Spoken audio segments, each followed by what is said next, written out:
ये हूँ 60 नंबर जातीय राजपथर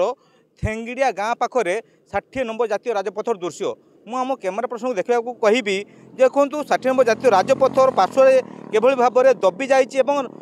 राजपथर जो कंक्रीट रही कंक्रीट तलू पाखापाखि 15 फुट गभीर होती कंक्रीट तल 15 फुट तलू माटी धोई जाइए जहाँफल जदि कौन मुहूर्त जदि कौन भारी जान जाए ताल निश्चित भाव में दुर्घटना घटवार संभावना अच्छी। आपड़ जानी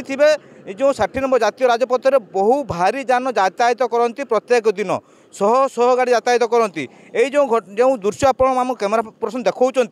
देखो 60 जो राजपथ कंक्रीट रही कंक्रीट तले पाखापाखि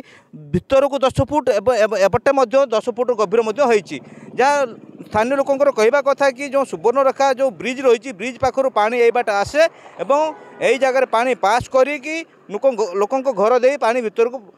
पानी प्रवाहित हुए जहाँफल जो 60 नंबर जातीय राजपथर विभिन्न स्थान में घाई सृष्टि होती पाखापाखि 30 फुट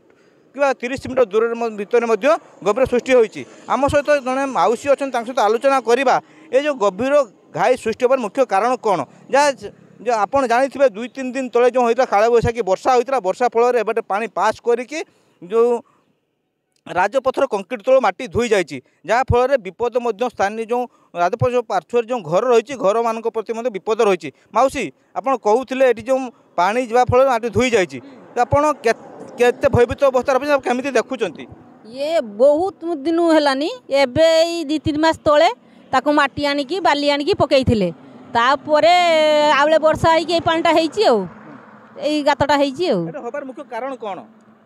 पुल मथारू पानी आसुची पुल मथारू पानी आसिकी एठी पास करुची आम घर देकी से पाख देकी जाउची आपन घर दे पानी तो जीवा आपन केते भयभीत अवस्था रुहंती एठी जो भारी जान जाए जदि खाल पड़ी गाड़ी जो उल्टी पड़ो ताले आपन केते विपदर सम्मुखीन हेबे विपद हम घर पर पड़ो कि मनुष्य पर पड़ो कि किस करियो सेटा जानि करिवार आवश्यकता रही एटा केनाल गुटे होवार व्यवस्था अछि निश्चित भाव में जेहेतु सुवर्णरेखा ब्रिज ऊपर पानी आसी सीधा सड़क